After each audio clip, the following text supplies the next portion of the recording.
ဟောအသာလောက်ပါဒီမှာကြက်တကြီးကဒီမှာကြော့ခွေနေပြီမရတော့ဘူးနောက်မချစ်တော့မလားဘယ်တမျိုးဖြစ်နေလဲကြည့်ရမဖြစ်ပါဘူးမဟုတ်ဘူး तू အဲ့တော့ तू ထွဲနေတာအဲ့ချောအိတ်ဆောင်ဝင်ကမ်းပါဖြူရအောင်လေးလဲလိုက်ပါချူ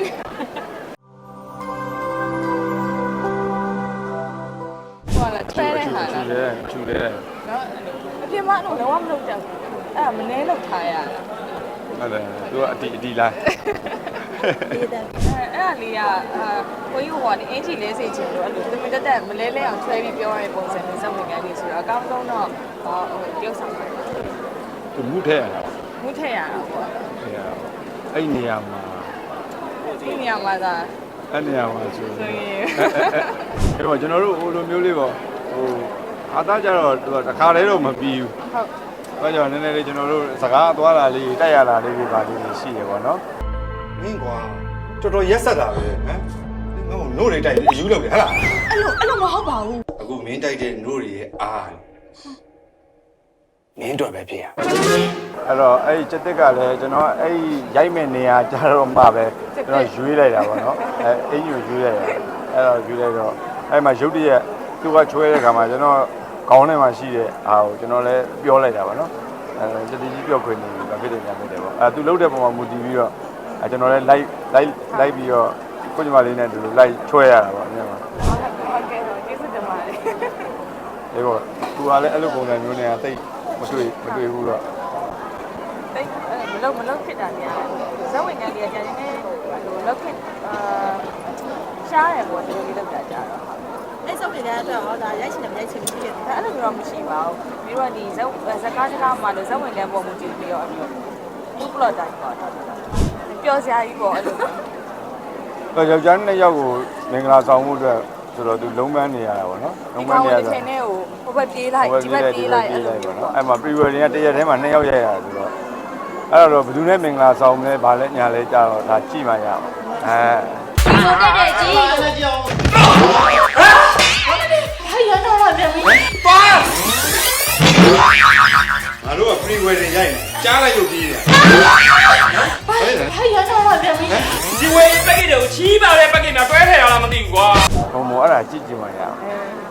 ခံရတယ်လို့ထင်ရရင်မခံရဘူးအဲ့လည်းကြည့်မှရအဲ့ကြည့်မှရအခုက pre-wedding ရိုက်တုန်းကတော့မှအဲ့တော့အလုံးမရှုပ်ဒီမှာ interview တာကြည့်ရအောင်ဟိုတော်တော်များတာပဲကြည့်ပါဦး fashion ကတအားကြာတယ် media fashion လို့ခေါ်တယ်သူတို့တွေကိုအများတန်းပြောတယ်ဈာတောင်လေးဖြစ်ကက်ကလေးဖြစ်စောင်းလာပါလို့ပြောတယ်ခါမှအဲ့ဒါလည်းသူတို့ထိတ်မှာမဟုတ်ဘူးသူတို့ပြောတယ်သူတို့ပြောခဲ့ရတယ်ဆိုရင်ကြတော့သူတို့ကပြပါသူတို့လိုတဲ့ဟာကိုလိုက်နှိုင်းဘိုင်းနိုင်တော့သူတို့တော့မနိုင်နိုင်ဘူးစောနိုင်တယ်သူတို့လည်းတွေ့တော့ရှောင်းနိုင်ပါသူတို့ကမရှောင်ရတော့သူတို့ပြန်ရှောင်းနေတယ်သူစောနိုင်မှကြီးအဲ့လိုဝတ်ဆောင်နေရတော့ခဏဒါတယောက်ဆောင်တယောက်ဆိုဝတ်တီရတော့အဲ့လောက်တော့ဟိုဖြစ်ပါဒါပေမဲ့ဒီကားရဲ့ဇဝင်ကမ်းမှာတော်တော်ထူးထူးခြားခြားလေးအဲ့လိုမျိုးနှစ်ယောက်လုံးနဲ့ပေါ့နော်ကိုနှစ်ယောက်လုံးနဲ့အဲ့လိုဘက်ပြေးရိုက်လိုက်ဒီဘက်ပြေးရိုက်လိုက်နဲ့အဲ့လိုကတော်တော်အမှတ်ကျဖြစ်ပါတယ်ပြီးတော့ချော်လဲတဲ့ဇဝင်ကမ်းမျိုးအိတ်ခါဝင်ကြီးကိုမပြီးတော့အဲ့ဒီစတူဒီယိုထဲမှာပြေးနေရတာပေါ့နော်အဲ့ဒါဒီကတကယ်ပြောဖို့လည်းကောင်းပါရိုက်တုံးကသူရယ်သူကအလိုပဲပြေးလိုက်ဒီပဲပြေးလိုက်အဲ့ကြားထဲမှာချူးလေးရလဲသူက wedding planner ဆိုတော့ wedding planner ဆိုတော့သူရယ်ကျွန်တော်တို့ကသူတို့သား2ယောက်ရယ်ပြင်မာကြီးစိုးရယ်ဥကင်လာရယ်မင်္ဂလာဆောင်ကြီးကအဲ့လိုမျိုးကိုတွက်လက်ရယ်ဒါပြင်လာကြမှာသူကတခြားဟာတခြားပြဿနာတွေပါရောတော့အဲ့လိုရှုပ်ရှောက်ကိုဒီခတ်ပြီးခေါင်းနေတက်နေတာပေါ့နော်အဲ့လို wedding မှာဒီ wedding planner နဲ့ဖြစ်တဲ့အဖြစ်ပြက်တွေပေါ့ဟာတာလေးနဲ့တော်တော်စကားလေးကချစ်ဖို့လည်းကောင်းပြီးတော့ဟိုတော်စရာလေးပေါ့ဘလိုမျိုးလေးပေါ့နော်ပြောချင်တာကတော့ဟိုကော်မတီကားတွေတော့အများကြီးပါကားကောင်းနေရတော့လေအဲ့ပဲဒီကော်မတီလေးကဘလိုမျိုးလဲဆိုတော့ဒီဟိုဘယ်လိုပြောမလဲကျွန်တော်တို့ဒီမှာလည်းနည်းနည်းလေးအခုခေတ်မှာဆိုရင်ပြောပြတာပေါ့နော်အခုခေတ်မှာဆိုရင်တော့နည်းနည်းဇက်လေးစမ်းတယ်ပေါ့နော်အဲ့တော့ကျွန်တော်တို့တွေလည်းတက်ကြွနဲ့ဥတော်ခိုင်းတဲ့အတိုင်းပဲဒီလုံးကတော့အကောင်းဆုံးကြိုးစားခဲ့ပါတယ်။ဟောမိုင်းဆိုကတော့ဇဝင်ငန်းနဲ့လိုက်တယ်နော်။ဇဝင်ငန်းနဲ့မိုင်းဆိုကတော့ပြောကြမလို့လေ။ဟုတ်။ဟောဒါကတော့ကြိုက်တဲ့လူလည်းကြိုက်တယ်လို့အားပေးကြတယ်လို့မကြိုက်တဲ့လူလည်းမကြိုက်တယ်လို့တော့သူ ပြောခွင့်ရှိပါတယ်အားလုံးကားကြည့်ပြီးမှပဲတတ်မှတ်ကြည့်ပါဦးနော်ကျွန်တော်အနေနဲ့ကတော့ကျွန်တော်ကဘာကားပါညာကားပါရဲလို့တော့မပြောလို့ပါဘူးအစဉ်ပြေလို့ကြည့်ပြီးတော့သုံးသက်ဝေခံလို့ရပါတယ်